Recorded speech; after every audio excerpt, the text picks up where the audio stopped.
Hello science fans! Scientia Thesis Grant 2026 is here at mas pinasimple namin ng konti ang proseso. Alam naming maraming batang Pilipina ang gustong pumasok sa STEM at mag-apply sa mga scholarships at mga grants. Pero nakaka-intimidate ang application process at syempre, nandyan pa rin talaga ang financial barriers. Kaya, niredesign namin ang proseso para mas malinaw siya, mas madali, at mas approachable. Para mas marami sa inyo ang hindi mahiyang kunin ang first step para maging katotohanan ang inyong STEM research dreams.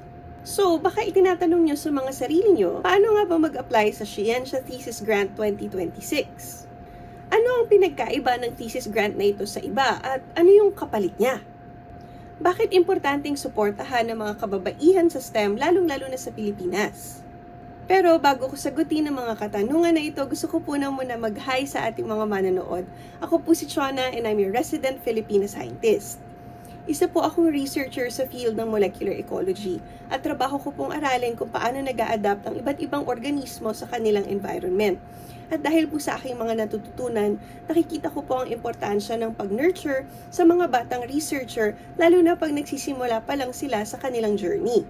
Isa rin po akong teacher at gustong-gusto ko pong nakikita pag ang ating mga estudyante ay mas nagugustuhan ng science. Pag mas nagiging confident sila sa skills nila at natututo silang magtanong ng mga napaka-interesting na questions. At ang Scientia ay ang aking science communication channel kung saan pinag-uusapan po natin kung bakit importante ang science sa ating pang-araw-araw na buhay.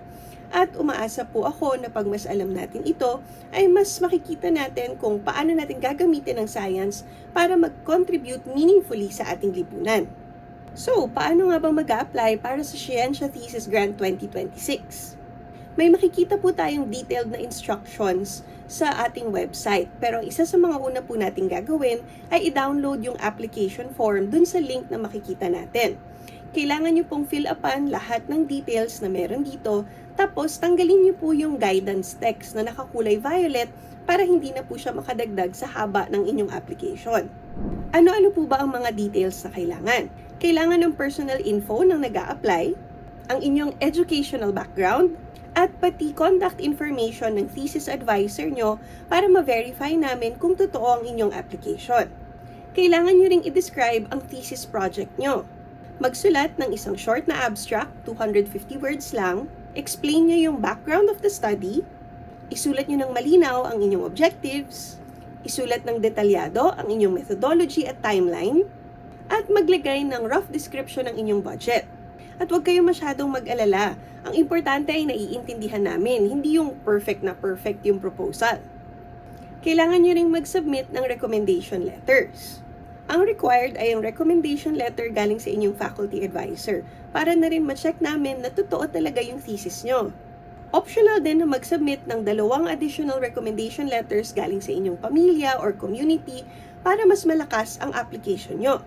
Pag na-fill upan nyo na yung application form, kailangan nyo na mag-submit sa ating application portal. Kailangan nyo i-upload yung application form nyo dito bilang isang PDF form. Dito nyo rin i-upload ang inyong recommendation letter.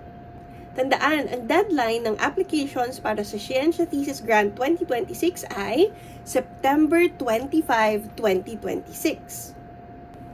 Paano nyo malalaman kung finalists kayo? I-announce ang shortlisted finalists ng October 5, 2026.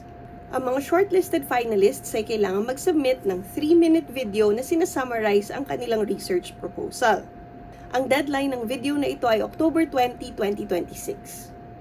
And kailan nyo malalaman kung kayo na talaga ang deserve na makakuha ng Scientia Thesis Grant 2026?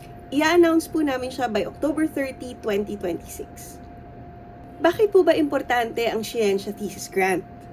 Ang Scientia Thesis Grant ay isang uri ng grant na tinatawag nating no strings attached. Naniniwala po kasi kami na kailangan nating suportahan ng mga kababaihan nang walang kailangang ibalik. Dahil ang mga financial barriers or kakalungan sa pera ay hindi dapat hino-hold back ang talento ng ating kabataan. Ang early research experience po ang talagang nakaka-build ng confidence at pati na rin ambisyon. At kailangan po talaga natin ng mas maraming kababaihang scientists dito sa Pilipinas Hanggang ngayon, 30% lang po ng mga scientists dito ang babae. At ang pagtulong sa kanila habang bata ay makakatulong para paramihin ang dami nito. Sa pagbibigay ng funding at pati na rin mentorship, nakakatulong po tayo sa mga Pilipinang estudyante para i-pursue ang research. Natutulungan po natin silang i-explore ang kanilang passions, at nakakatulong din po tayo na makakontribute sila meaningfully sa science at sa ating lipunan. At syempre, kailangan po namin ng inyong tulong para makapag-raise ng funds at makasuporta pa sa mas maraming kababaihan sa STEM. Tulungan niyo po kaming tumulong pa sa mas maraming tao by sharing our fundraising links and channels. Bilhin na rin po kayo ng limited edition Scientia merch ngayong taon. Lahat po ng proceeds nito ay mapupunta para sa ating mga Scientia thesis grantees. Cute naman po sila, di ba?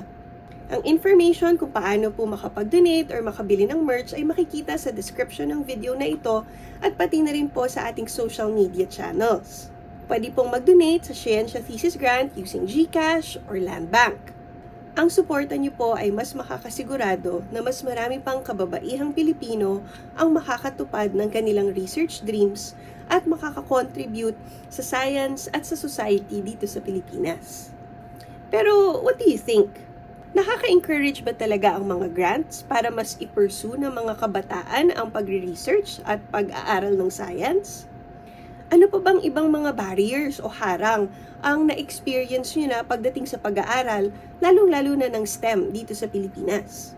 Kwentuhan naman po tayo. Share your thoughts in the comment section below.